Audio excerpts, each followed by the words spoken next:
Written on papyrus scrolls, the Book of the Dead, also known to the ancient Egyptians as the Book of Coming Forth by Day, was often buried with the deceased, providing them with the tools and knowledge needed to overcome the challenges they would face in the afterlife. The spells varied in content and length, tailored to the specific needs of the individual. Some were simple prayers, while others were complex rituals meant to protect the soul from demons and other dangers. Archaeologists have unearthed numerous copies of the Book of the Dead, each one offering unique insights into the beliefs and customs of ancient Egyptian society. Some of these texts are beautifully illustrated with vibrant colors that have remarkably stood the test of time. These discoveries continue to shed light on the complexities of Egyptian religion and the profound care they took in preparing for the afterlife. What happens when a person dies? What becomes of them? African thought and spirituality have addressed these questions with remarkable insight for thousands of years. This deep understanding of death is shared across the diverse traditions of the African continent. In this video, we explore the unified spirituality of Africa, using the cosmogony of Unu, Heliopolis, in ancient Kemet, or what Western scholars called Egypt, as our guide. African traditions suggest that humans are composed of 9 parts. In this presentation, we will focus on 3 key components. Kat, the body or matter, created from the primordial waters, also known as Nun. These ancient waters have always existed, containing the dormant particles of life. Ba, the individual soul, the seat of emotions and thoughts, residing in the heart. Imana or Amen, popularly known as God, the first entity to become self-aware in the Nun, was awakened by his or her Ba. As the first and oldest ancestor, Imana Amen passed on the soul to humans. The Ka represents the vital energy that sustains life. The primordial ancestor, Imana, emerged from the Nun, and through the luminous energy of Ra, animated the primordial waters, bringing them to life. This is how the world was created. Ra embodies the energy of all creation, and every element of creation contains a fragment of Ra, known as Ka. The Ka animates the human Kat, or body, enabling human life to manifest. Each person carries this luminous energy, which is directed by their own soul, or Ba.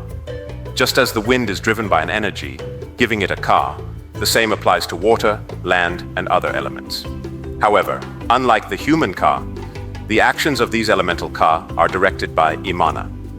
These Ka are considered sub-gods, divinities, or genii, leading to the belief in the god of the wind, the god of water, the god of the earth, and so on. Collectively, these energies, always directed by Imana, are seen as manifestations of Ra. The sun, however, is the most powerful Ka visible to humans, considered the primary manifestation, or a miniature form of Imana. This is why the sun shares the same name as the energy of Imana, Ra. In African thought, death is not seen as an end, but as a transition. When a person passes away, the Kat body decomposes, but the other 2 entities, the Ka and the Bia, continue their existence. This is why, in Africa, we speak of a transition rather than death.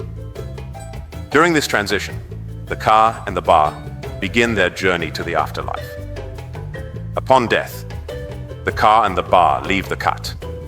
The deceased becomes a conscious energy, floating above their own body. A light appears at the top, guiding the Ka and the Ba towards the sky. Both entities enter this light, beginning their ascent to the beyond. Once they reach the afterlife, their destinies will be separate yet interconnected.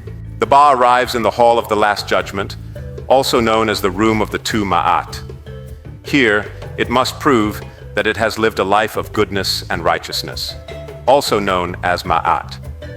This tribunal is presided over by Osiris, also known as Usire, the son and manifestation of Imana's goodness. Osiris is the first being in history to have successfully completed all stages of the journey of death through his adherence to Ma'at. The deceased is brought into the hall of the Last Judgment by Horus, Horo, the son and reincarnation of Osiris, who is represented by the falcon. Anubis, also known as Inpu, represented by the dog, places the heart of the deceased, where the ba resides, on one side of the scales. On the other side of the scales, a symbol of Ma'at, or her feather, is placed. Thoth, also known as Jehuti, the embodiment of Imana's knowledge, is depicted by the totemic ibis and records the judgment. For the deceased to be justified, their heart must be as light as Ma'at's feather, indicating it is not burdened with sins. If the judgment is positive, the deceased is declared justified. Their soul will be reincarnated in a newborn. If the judgment is negative, the soul is destroyed, and the ka becomes a harmful energy, evil spirit. The fate of the ba determines that of the ka. A deceased who passes the last judgment becomes a divine or holy ancestor, able to approach Imana. Osiris declares their justification, allowing the ka to join the world of the divine ancestors. The justified deceased will awaken through their luminous ka, which signifies their resurrection. They arrive in the realm of the ancestors, known as Budenga by the Mossi of Burkina Faso, or Guinéen, in Haitian Vodou. This world is filled with beings of light, the luminous ka. In this realm, the luminous ka of the deceased encounters the luminous ka of other divine ancestors and the consciousness, known as Imana. The luminous ka merges with the energies directed by Imana, entering a divine light as powerful as the sun, Ra. The deceased then becomes a deity, akin to the gods of wind or water, becoming an active energy under Imana's control. These stages are evident in the funeral eulogy of Thutmose III, considered the greatest pharaoh in history. Christianity can be seen as a derivative, if not a direct copy, of the cult of Isata combined with Jewish traditions. Isata, or Isis, is the wife of Usire, known famously as Osiris, and the virgin mother of their child, King Horus. Within the Isis cult, Osiris was honored. Usire was the first to undergo the 3 stages of death: ascension, reincarnation through his son, and resurrection. After his resurrection, Usire descended to a realm between the world of the dead and the living, where he presided over the judgment of the deceased to determine who could join the divine ancestors. The path of death, mythologically inaugurated by Usire, is believed to be the journey of anyone who has followed Ma'at's principles. Many have experienced these stages since humanity's creation. Christianity, which has adopted African stories, presents this journey as uniquely associated with Jesus and his mother. Given the true origin of the concept of the Last Judgment, it can be argued that the Christian belief in Jesus' return to judge the living is a misappropriation of the Osiris myth. The term near-death experience, NDE, was coined in the late 19th century to describe the experiences of people who temporarily died and then were revived. With advances in resuscitation techniques, reports of NDEs have become more frequent. For centuries, testimonies about NDEs have shown consistent themes. Sylvie Kafadi, a doctor specializing in elderly care, has studied NDEs extensively. In a 2020 article on Europe 1, she explained, "They, the deceased, feel themselves leaving their bodies, and their awareness becomes heightened. They often seem to see or hear things beyond normal sensory perception. They pass through a tunnel, often luminous, leading to an ocean of light. Some describe a light 1,000 times more intense than the sun, but not blinding. Sometimes they encounter a being of consciousness, gaining access to total love and knowledge. Some even recognize deceased relatives." Many NDE survivors also describe encounters with beings of light. Universally, those who have had an NDE report losing their fear of death, describing the experience as filled with love, joy, and peace. Modern science has been documenting these phenomena for just over a century, describing a journey that African traditions have codified for thousands of years. While the Western scientific community remains skeptical about these testimonies, African cultures have long accepted them as established truths. In African ancestor worship, the dead are not seen as residing in an imaginary place. Instead, they are considered living energies, part of the light of Imana.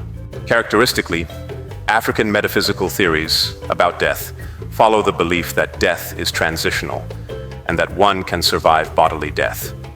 These beliefs arise from a deeply religious and metaphysical perspective, integral to traditional African life. The foundation of these beliefs is subjective conscious experience, which is both real and spiritual. It is real because it reveals the world's beauty and terrors to individuals, and spiritual because it is an internal consciousness that cannot be physically pointed to or dissected. This consciousness appears to separate from the body at death, suggesting a duality between body and spirit. Traditional African philosophers value life and community, seeing them as the pinnacle of human values. They also place great importance on the vital force where consciousness resides. This consciousness, substantially different from the physical body, leads to two possibilities after death. It either fades away or continues to exist independently, possibly returning to its source, God. Most African philosophers support the latter view, believing that death does not imply the end of consciousness, but rather its transition. Despite this optimistic view, the finality of death poses challenges. Neuroscience suggests that consciousness may be purely physical, leading to the conclusion that death results in nothingness. Even if subjective consciousness survives, the concept of the second death through communal forgetfulness still threatens the permanence of meaning. Ultimately, African views on death and meaning are both optimistic and pragmatic, focusing on the continuation of life after death and the importance of communal contributions. However, the finality of death and the possibility of communal extinction challenge these views, raising questions about the true nature of meaning in life. Until the lions have their own historians, the tales of the hunt will always glorify the hunter.